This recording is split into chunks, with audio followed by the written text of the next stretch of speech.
నాకైతే ఎలా ఉంటుందంటే, కుకింగ్ సెక్షన్ అంతా మార్నింగే చేసేసుకోవాలనిపిస్తుంది. అండ్ ఈవినింగ్ అసలు ఏం చేయకుండా మంచిగా రైస్ ఒక్కటి కుక్ చేసుకొని తిందాం అనిపిస్తుంది. బట్ ఒక్కొక్కసారి ఏమవుతుందంటే బద్ధకమొస్తుంది సాయంత్రం పూట. అంటే ఒక్కొక్కసారి ఆ కర్రీయే తినబుద్ధి కాదు. సో, అందుకని అప్పుడేం చేస్తానంటే బయట నుంచి ఆర్డర్ ఇచ్చుకుంటాను. ఆ అన్నం వండిన తర్వాత కూడా నాకలా క్రేవింగ్స్ వస్తుంటాయి. అలా ఒక్కొక్కసారి చాలా అన్నం మిగిలిపోతుందనమాట. సో, నాకేమో పారే బుద్ధి కాదు. ఏం చేయాలో అర్థం కాదు. అందుకే ఒకసారి ఇలా రెసిపీ ట్రై చేద్దామని చెప్పి ఇలా చేశాను. బట్ ఇప్పుడు కాదులెండి, ఆల్మోస్ట్ 4, 5 ఇయర్స్ బ్యాకే ట్రై చేశాను. బట్ మోస్ట్‌లీ ఎప్పుడు అలా చేయను. ఇన్‌కేస్ ఎప్పుడన్నా అన్నం మిగిలిపోతే తప్ప. ఇక్కడ నేనింకా ఉల్లిపాయ, పచ్చిమిర్చి, టొమాటో, బంగాళదుంప, ఇంకా మీ దగ్గర ఇంకా ఎన్ని వెజ్జీస్ ఉంటే అన్ని వెజ్జీస్ యాడ్ చేసుకోవచ్చు. నాకైతే ఓన్లీ ఈ 3 వెజ్జీస్ ఇష్టమనమాట.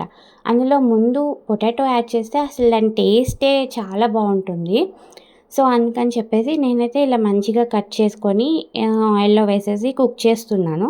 దాంతో పాటు మనం ఉప్పు, పసుపు కూడా వేసేసి కుక్ చేసుకోవాలి. మంచిగా కుక్ అయిపోతాయన్నమాట.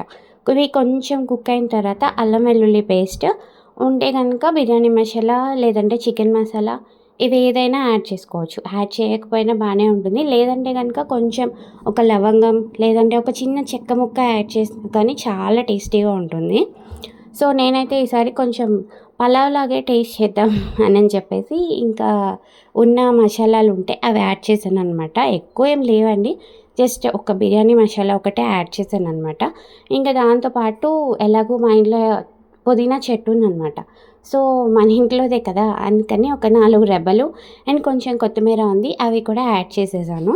ఇంక మనం ఆల్రెడీ బాయిల్ చేసి పెట్టుకున్న రైసే కదా! సో, దాన్ని మళ్ళీ అయితే నేను రీహీట్ చేయట్లేదు. అలా రీహీట్ అయితే చేయకూడదనమాట. సో, అది ఆల్రెడీ ఉంది కాబట్టి మనకి రెసిపీ చాలా త్వరగా అయిపోతుంది. ఒక 10, 15 మినిట్స్ అంతే. ఇంక ఇవన్నీ మనం కోసుకొని, అవి యాడ్ చేసుకొని, అవి బాయిల్ చేసుకోవడమే కొంచెం లేట్ అవుతుంది. సో, ఇక్కడ నాకంతా బాయిల్ అయిపోయింది. ఇంకా రైస్ అయితే యాడ్ చేసేస్తున్నా అనమాట. ఇక్కడ రైస్ యాడ్ చేసిన తర్వాత నేను ఒక 5-10 మినిట్స్, 5-10 కూడా కాదు, ఒక 5, 7 మినిట్స్ ఉంచుతాను అంతే.